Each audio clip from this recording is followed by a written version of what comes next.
That was a lot hotter than I thought it was going to be. Ooh. Oh. Oh. All right.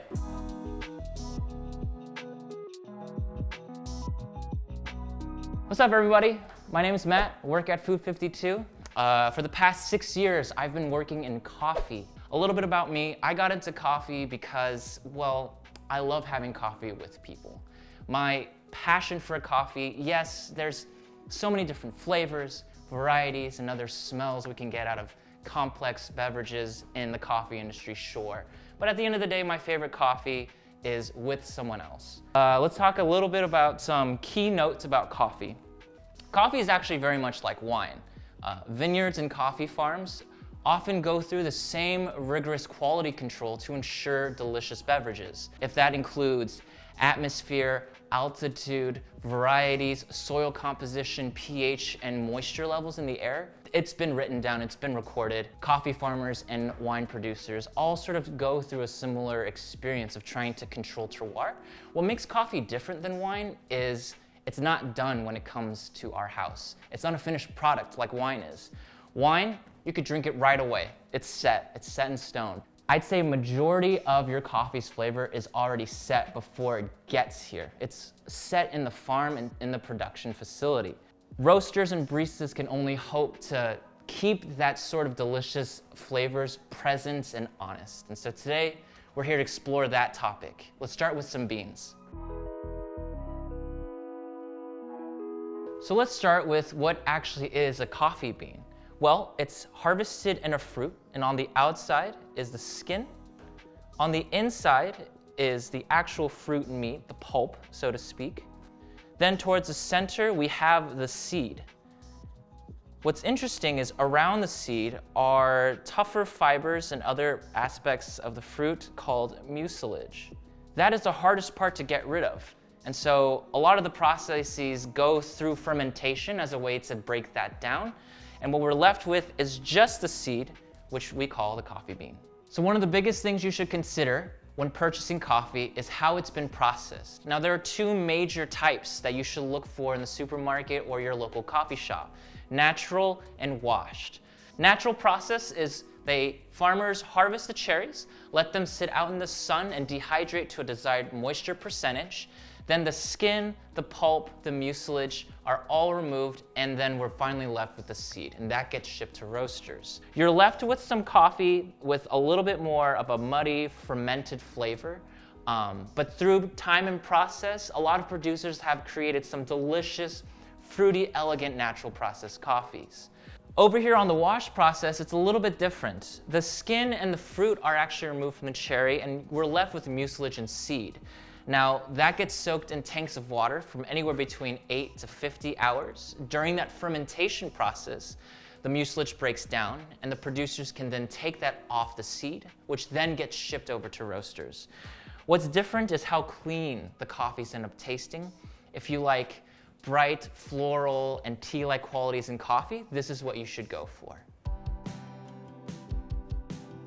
So the second thing you want to consider when you're purchasing your coffee is roast. That includes both roast date and roast profile. Starting with roast date, you want to get a coffee that's a little bit after roast date, but not too far out. The older a coffee gets, the more it oxidizes. It loses its delicate flavors, the aroma, the acidity, all that good stuff. If you get a little too close, maybe like a day to 5 days after roast, you're gonna have a lot of carbon dioxide still in the bean from the heat. That CO2 is gonna bond with your water and create carbonic acid. No good, not gonna taste good, not gonna taste good, do not recommend. Let it age out. If you get a freshly roasted bag of coffee, give it about a week. It's gonna really open up. The second thing, roast profile. What I have over here are some raw coffee, roasted all the way to about medium, not really going too dark.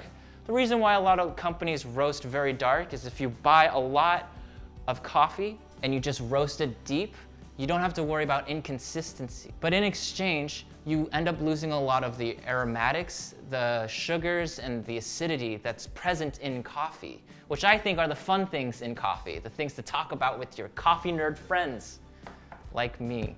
So definitely recommend getting these coffees for that reason. So we picked our coffee, and you did me a solid. You waited a week after roast before consuming the coffee. So what's this next step? Grind and brew. Just a heads up, because coffee oxidizes as it touches oxygen, it's best to buy whole bean coffee. We can get it pre-ground, and there are ways to preserve sort of the aromatics and the bright acidities in coffee. But whenever you're brewing at home, I always recommend people to buy whole bean coffee and grind fresh. We're gonna get started with grinders. If you have a blade grinder, I would recommend replacing it with a burr grinder. Blade grinders spin so fast that they actually cook the bean as they're chopping it into little pieces.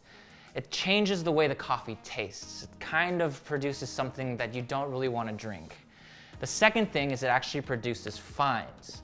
Now, what are fines?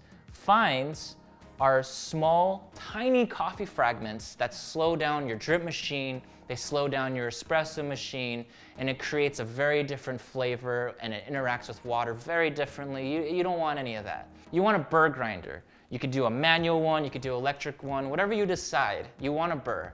You want these same sized pieces of coffee because you want an even extraction. Think of it as like a steak. If you have a nice T-bone steak and you're going and you're thinking about how to cook it, right? Here we go. Oh, that looks exquisite, right? You don't want it unevenly cooked. You don't want a piece of cold steak over here, a piece of overcooked steak over here, and a completely raw bone. That's not a great steak experience. You're gonna get weird different pockets of flavor and texture throughout your whole eating experience. And the exact same thing goes with coffee. If you unevenly extract your coffee, you're gonna have different flavors, it's not gonna make a lot of sense, and you're gonna look at your coffee and you're not gonna wanna drink it, you know? It's just a bad time. That's why we want the burr grinders. Let's transition next to the scale conversation. What do I mean by that? Well, I recommend with your grinder to purchase a scale. Anything that can measure 1/10 to 1/2 gram is perfect. So now that we got a scale, you want to use a 1:17 ratio. So 1 gram of coffee to 17 grams of water. It's a great place to start. It'll get you about 24 grams of coffee to 400 grams of water. That should make a delicious cup of joe. If your coffee tastes a little bright and feels a little viscous, rather than adding more coffee to make it taste a little bit richer, try grinding finer before adding more coffee. If it tastes thin and a little muted, then you want to add some more coffee to that. So now that we've ground our coffee, we're left with some choices on how to brew our coffee. Specialty coffee has come with many different and new brewing devices, but today we're just gonna narrow it down to about 4 different options. The first one is immersion, that's French press. The second one is infusion, which are our pour over devices and our drip coffee machine. The third one is like a hybrid. It's like our siphon pots, our mocha pots. And the last one is espresso. And if you want me to do espresso in the latte art and all that, leave it in the comments below. So for today's lesson, we'll keep it streamlined, we'll keep it simple. We're gonna do the drip coffee method. Now remember our ratio was 24 grams of coffee to 400 grams of water.